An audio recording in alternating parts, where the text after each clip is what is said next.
তোরা ভাবছিস যে কেন আমি এখনো বিয়ে থা করছি না। হ্যাঁ, কেন? আসলে আমার কল্পনায় যে মেয়েটাকে আমি ভেবে রেখেছি, সেই মেয়েটার দেখা আমি পাচ্ছি না। কিরকম মেয়ে চাস? গরিব মেয়ে, গ্রামের মেয়ে।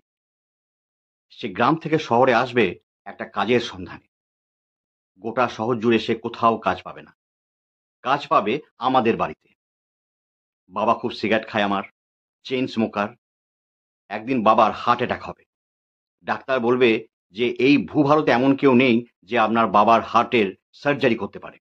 তখনই সেই মেয়েটা বলবে যে আমি বড় হয়ে ডাক্তার হতে চেয়েছিলাম, কিন্তু টাকার অভাবে আমি ডাক্তারি পড়তে পারিনি। আর তখনই আমাদের বাড়ি থেকে তাকে লন্ডনে পাঠানো হবে। ১ মাসের মধ্যে সে ডাক্তারি পাশ করে লন্ডন থেকে ফিরে এসেই আমার বাবার সার্জারি করে আমার বাবাকে সুস্থ করে দেবে। তার ২ দিন পরই আমার মেজ বোনের পা ভেঙে যাবে। ২ দিন পরই নাচের প্রোগ্রাম। কে নাচবে, কে নাচবে? তখন সেই মেয়েটা বলবে যে, "কেন? আমিই নাচবো। গ্রামে তো আমি নাচতাম, ঝুমুর নাচ।" অসাধারণ পারফরম্যান্স করবে সে স্টেজে। ফার্স্ট হবে। তার ২ দিন পরই আমার মা কুয়োতে জল তুলতে গিয়ে কুয়োর মধ্যে পড়ে যাবে। আমরা ফায়ার ব্রিগেডে কল করব। ফায়ার ব্রিগেডের লোকজন এসে হাজির। তখন সেই মেয়েটি বলবে যে, "না, আপনারা কেউ কুয়োর মধ্যে নামবেন না। আমার কোমরে দড়ি বেঁধে দিন, আমি বড় মাকে উদ্ধার করব।" এই বলে সে কোমরে দড়ি বেঁধে কুয়োর মধ্যে নেমে পড়বে। আর আমার মাকে কাঁধে করে নিয়ে ওপরে উঠে আসবে। আমার মা বেঁচে যাবে। তার ২ দিন পরই রাতে আমার ছোট ভাই বাড়ি ফিরবে না। আমরা সব চিন্তা করছি। পুলিশে ফোন করব? তখনই সেই মেয়েটি বলবে যে, "না, পুলিশে ফোন করার দরকার নেই। আপনারা বাড়িতে যে ছেলেরা আছেন তারা বাড়িতেই থাকুন। আমি একা গিয়ে আপনার ভাইকে খুঁজে আনছি।" এই বলে সে বাড়ি থেকে বেরিয়ে যাবে। যখন ফিরবে তখন জানা যাবে যে ১০ জন ভিলেনকে সে কাহিল করে আমার ভাইকে বাঁচিয়ে নিয়ে এসে বাড়ি ফিরেছে। আমার ভাই বেঁচে যাবে। তার ২ দিন পরেই আমার ছোট বোনকে সাপে কামড়াবে। আমরা সবাই ডাক্তারকে ফোন করব।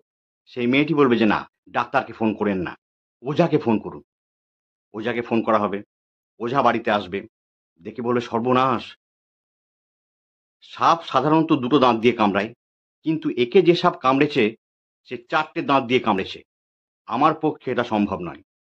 একে একমাত্র সেই বাঁচাতে পারে যার গজদন্ত আছে ২ টো।"